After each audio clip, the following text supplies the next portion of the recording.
Welcome back, everybody, to Let's Play Super Mario RPG Legend of the Seven Stars. Last time we started the game, and today we're heading into Mushroom Way. But before we do so, I kind of want to go ahead and talk about our stats in more detail, because some things may not seem as readily obvious here. So, back on the special move screen, you'll see right here that they go into pretty good detail of like the kind of characteristics to expect out of your move, such as the amount of FP you use for the move, and even the magic power.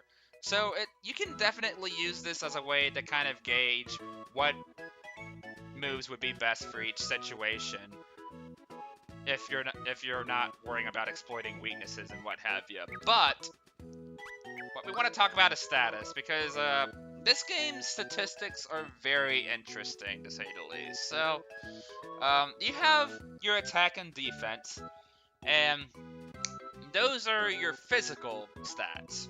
So anything that requires you to get hit by something you can timed hit defend yourself from, these are all what applies to those two stats. But then you have your magic attack and magic defense, and these directly refer to your specials and what have you. So, for instance, if I were to use my jump attack against somebody, then we'd have to factor in magic defense and see how much damage they'd take based off of that. But, the thing is that, like, regardless of what kind of special move you have, every special move, regardless of whether or not it looks physical, they all run on magic attack. So, sometimes the best course of offense, depending on the situation, might just be flat out attacking an enemy altogether, you know?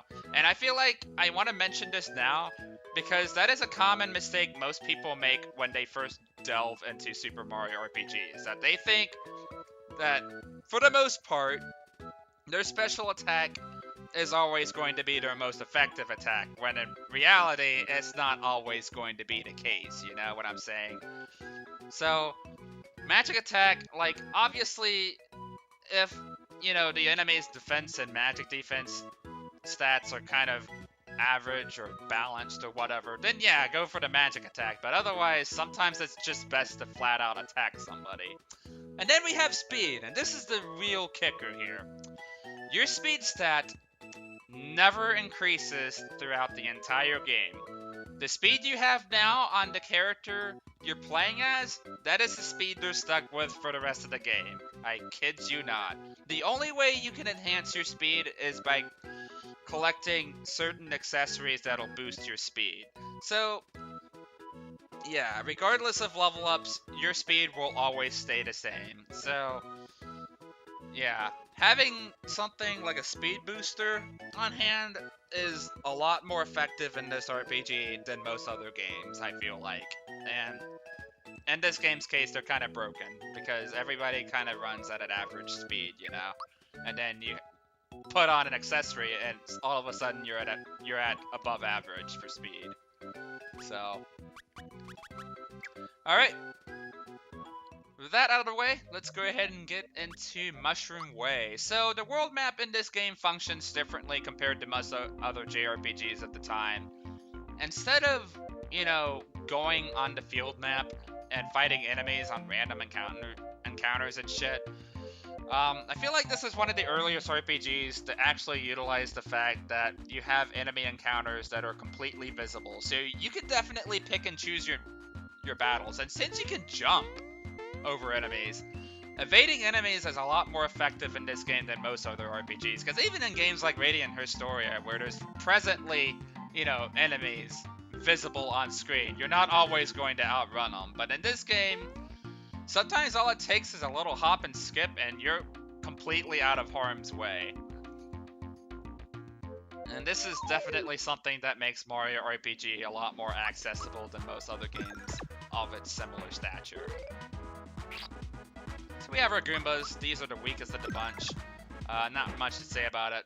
But something I need to mention about timed hits, as far as defending opponents and attacking opponents go, that Toad didn't really tell us about, is that there is kind of a good bit of buffer between when you attack and hit enemies, as well as defending yourself. But there is a specific window where if you time something perfectly, you will get the best benefits of your attack out of that hit and defending yourself. So say for example, I was able to defend myself from an attack, but I still took damage. But if I time something on the right frame, then I'm going to take even less damage than how I would normally if I were defending myself.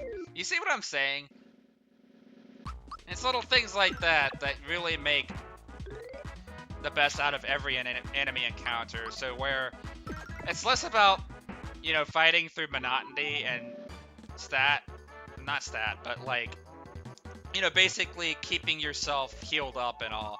But it's more so the fact that, like, you're memorizing all of these enemy patterns and stuff so you can make the best out of, like, maximizing your damage output and defending yourself from enemy onslaught.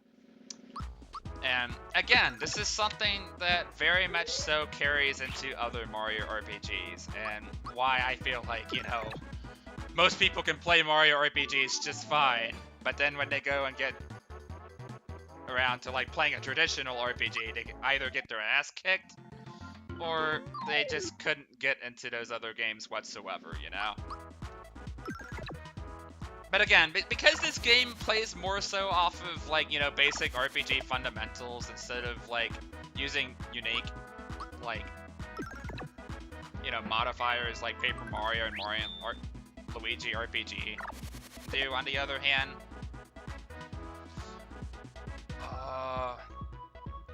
I feel like this is the better game, I feel like, if you're wanting to get into an RPG. You know what I'm saying? Like, instead of having to rely on the fact that, oh, maybe by pure chance, like, I can play Mario and Luigi, but it's not going to change my mind when I go to play other RPGs, you know, within the genre. But then you play Mario RPG, and you find out that you like it, it's like, oh, cool. And that's kind of how this game ended up working out well for me, you know?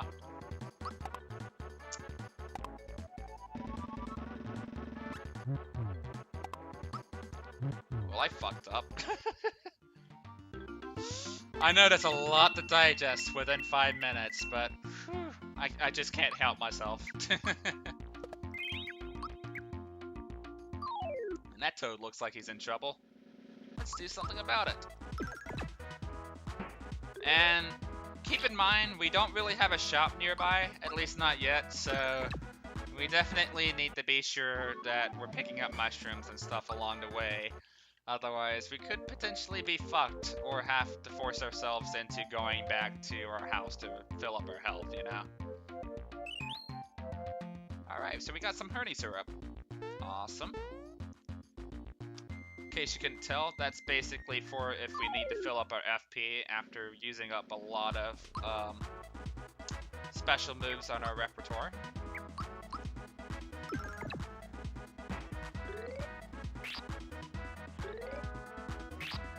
So you might have noticed upon attacking different enemies, you'll get a flower out of like a defeat.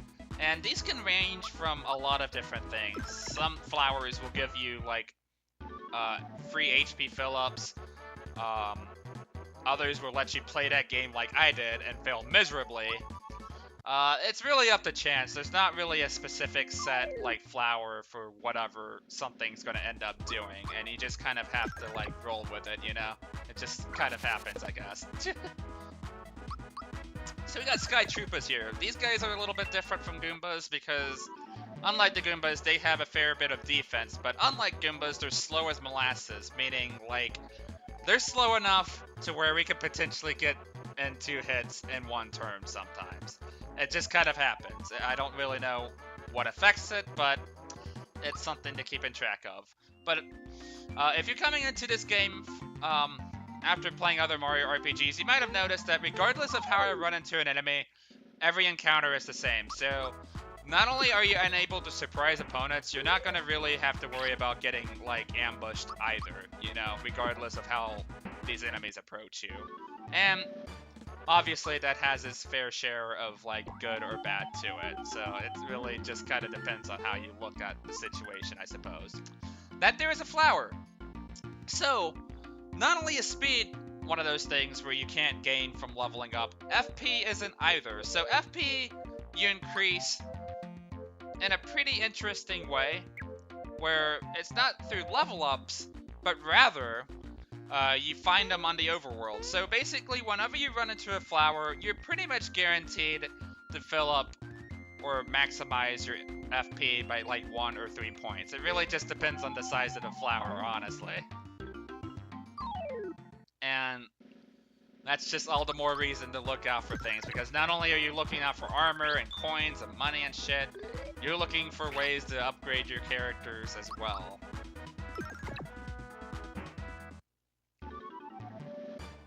Alright, awesome.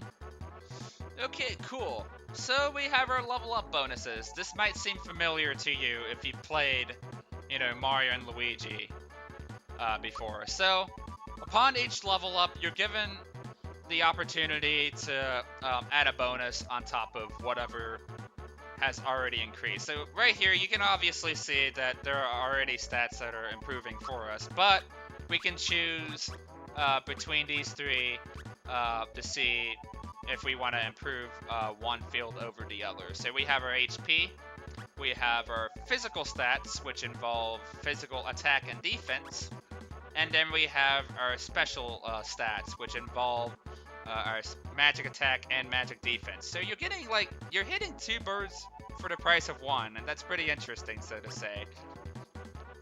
I used to go for the HP stat a lot, but, you know, being a seasoned JRPG vet, I kind of don't lean towards HP as much as I used to.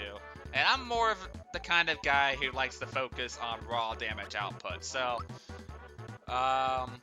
okay, so that presents a problem. So sometimes, even though you clearly want to put a bonus on top of something, the game is just going to outright tell you no. And that's kind of one of my biggest pet peeves with Super Mario RPG, where sometimes you'll want to level up a stat, but then the game just tells you no, because they'll give you very minimalistic buffs like this, and, you know, just 1 point isn't gonna really do you anything, you know?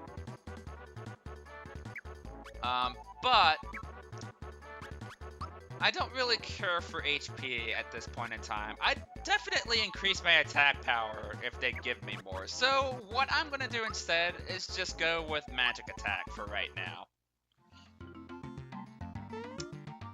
However, despite what I said though, even though, like, the amount you can get from magic attack and physical attack can vary, the defense that you get from it is always the same. You're always going to end up getting 1 point from it regardless.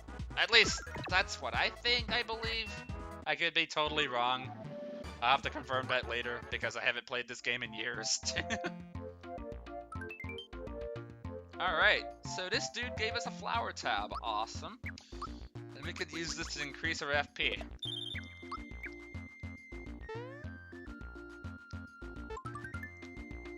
That there's a mushroom. Anytime you run into those, it'll fill up your HP and your FP all at once.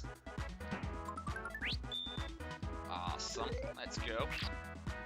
And I'd say we're pretty much coming to the end of this.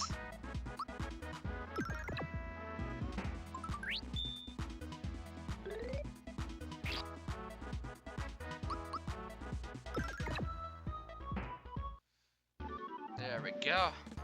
At some point or another, I'm definitely going to start, like, cutting out battles from, like, the video footage. So once I start running out of things to talk about, I'm definitely going to start cutting and moving on to the point here on in the future. So don't worry. So let me just go ahead and take a moment to just say I'm glad that Super Mario RPG kind of breaks from the norm a little bit, because, you know, most dungeons within this time frame are usually consisted of, like, hallways, very bland looking hallways, and it's really just a point A to point B, like, expedition. But the thing that makes Super Mario RPG really engaging for me, you know, even now to an extent, you know, outside of the battle system being kind of dated somewhat, is the fact that the level design definitely takes some liberties. There's definitely a lot of, like, you know, gorgeous scenery to look at. I love the art style for Mario RPG especially. Everything isn't as straightforward as it seems. You got little optional detours here and there. And I'm not saying that other JRPGs don't, but it's usually at the end of a bland hallway, you know what I'm saying? It definitely keeps things from getting monotonous. So here we have a new enemy, a spiky. And what's unique about spiky here is that our jump magic here is completely ineffective. So, as I said before, all special moves, regardless of whether or not they seem physical, they all run on their own special magic attack. Meaning, jump also falls into its own elemental chain. So, if you play a game like Final Fantasy before, you'll know that there's like things like fire and ice and thunder and wind that enemies are most commonly weak or immune to. And jump so happens to be its own like element. I'm not sure what exactly, but I know if I were to hit Spiky with a jump move, for instance, then it's not going to do anything. As you can see there. And oh boy. This guy does quite a bit of damage. And he's a bit tanky too. Didn't really get our time hit in, but oh well. Let's see where we stand as far as experience goes. Ooh, okay. Might want to check out the area. Watch out for the Lakitu there, because he's just going to keep throwing spikies on you. And we're coming up to a boss, so if you're needing EXP, this is definitely a good spot to farm EXP from. Though, really, like, if you're having trouble with this upcoming boss, like, you need to at least be, like, level 3 and you'll be fine. But I think I could take it on being level 2 as I am right now. No problem whatsoever. So, let's just check out the area a little bit more, see if there isn't anything I'm missing.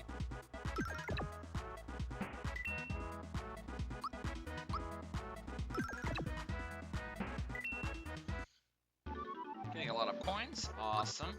Got some honey syrup out of that encounter, too. And,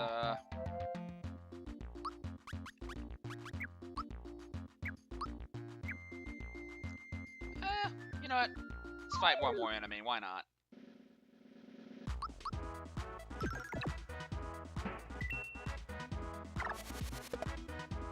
And sometimes, like, even though it looks like they hit you at a specific point, what's really weird about the defense, like, time hit is that sometimes you kind of have to wait a moment and then press the A button. It's really weird, I know, but it's definitely one of those dated mechanic things where you kind of just have to say whatever and then just get used to it.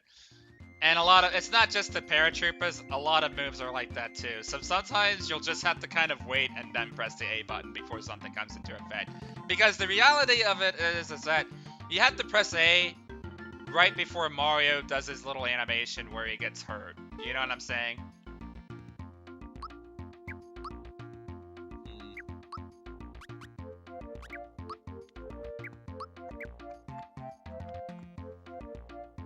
Let's fight one more. I'm feeling pretty greedy. Uh-oh. Oh, that's not good.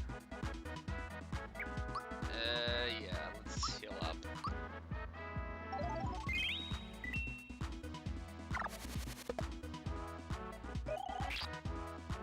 I was not expecting him to do that, because, yeah, even though, like, obviously, like, we only have, like, one physical attack, that doesn't necessarily apply to the enemy we're facing, too. Sometimes they'll have different enemy attacks to watch out for as well, and we'll have to, like, mix up how we time, like, our defense based off of that. It keeps things fresh, what can I say? I don't like you either. Get over here. Okay, wait a second. You didn't tell me there were two of you. Alright, so this is our first boss, the Hammer Bro. And compared to most other bosses in this game, their HP values are actually quite low. They have 50 HP each, and yeah, as a result of that, they don't take long to finish at all. So we're just gonna hit him up with a bunch of jumps. And he's already almost dead. There we go. We didn't time that well, though.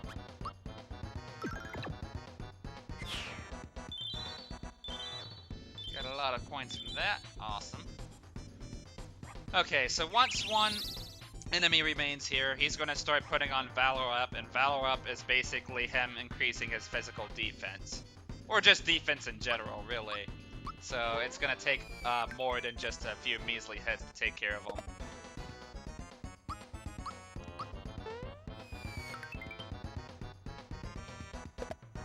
And I think I'm pretty confident enough to sneak in one more hit. There we go. That helps to know HP values, kids. Alright, and we got a flower jar from that encounter. Okay.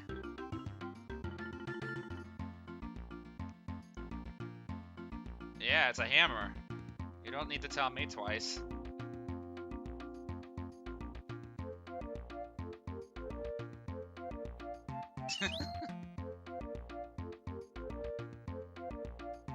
Alright. And let's not forget to equip that. Thank you very much. I love how your character basically starts off naked.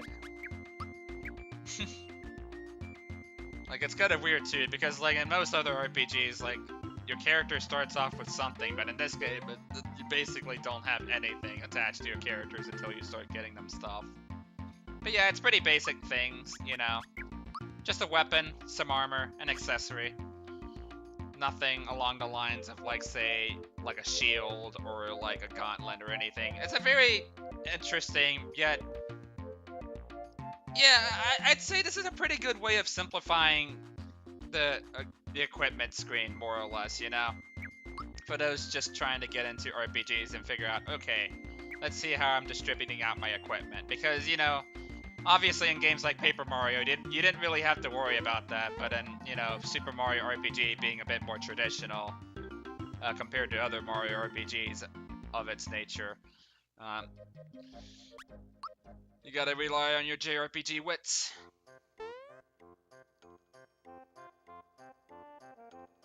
Yeah.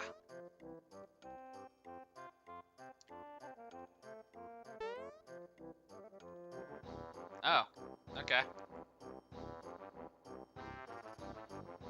Crocodiles, that's not something you see in the Mushroom Kingdom every day. So let's check out the village real quick. We're not in any rush. Aw. So, what's kind of cool about this game is that, you know, in most other JRPGs, like, once you've been to a town once, like, you've basically seen everything there is to offer, and you already know, like, the story that's going on with the place. But what's really interesting about Super Mario RPG compared to other RPGs of its time era is the fact that you can kind of see a consecutive narrative going on with the people here.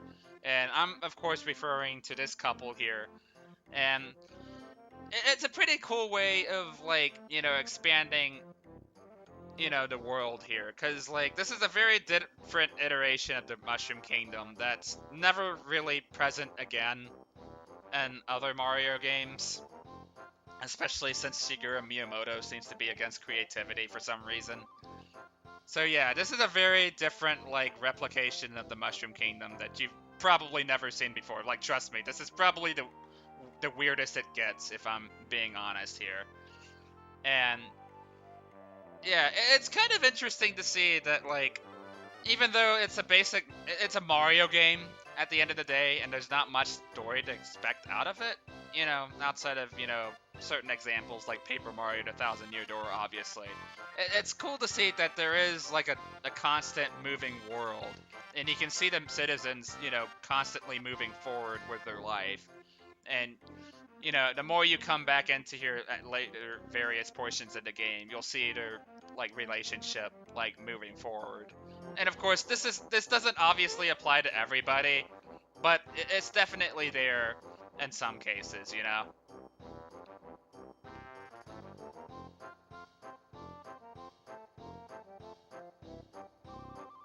Okay.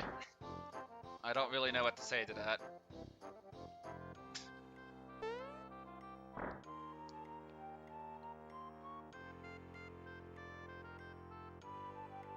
I just had to check. This is definitely one of those games where you just have to check behind random things to find objects.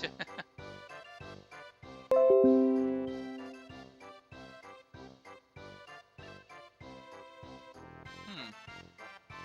I don't know who this Frogfucius dude is, but I guess we'll find out later. Alright, so let's pick up some armor. Well, let's see here. Let's see if we can go ahead and get some jump shoes. Get a shirt, and a pair of pants. And let's go ahead and just save our money just in case. Alright, so now that we have some armor, let's put that on. The pants will be for somebody later. And then put on our jump shoes. And yeah, basically you put these on and jump attacks are effective against any foe. And I think it increases your jump attack power too. I'm not 100% certain on that, but we'll find out eventually. Again, I haven't played this game in years. I'm just trying to remember everything. And of course, not only are items hidden in things where you have to press the A button constantly and mash it for it to pop out, you have invisible hidden treasures. And I won't lie, finding them is a very daunting task, and I may not even be able to get all of them if I'm being totally honest. So you just kind of have to jump around like a madman and just hope for the best. I don't really know what to say. But I think there's something else on top of it too. Or not. Is there?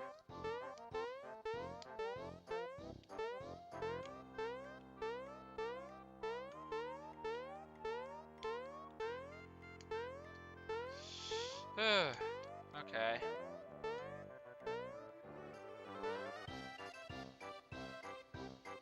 We might come into that room later once we get some equipment that'll tell us where those boxes are. Or wait, you know what? Oh. Fine. Asshole.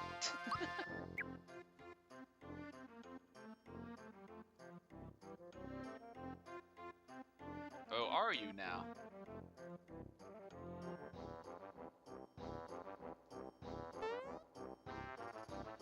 Let's go into this house here. See what's up. Okay. Yeah, just like any other standard NPC would do.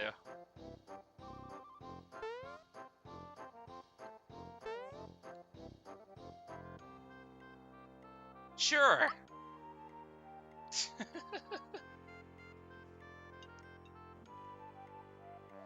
No phone, I'm not accepting spam.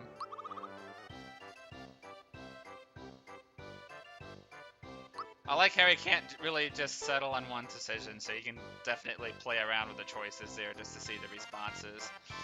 And I guess that kind of comes with the problem of, you know, this game having pre-rendered, like, backgrounds and sprites and all, is that it's kind of difficult for characters and NPCs to emote as effectively as, say, in games like Donkey Kong Country, for instance, but that's a topic for another time. Let's go ahead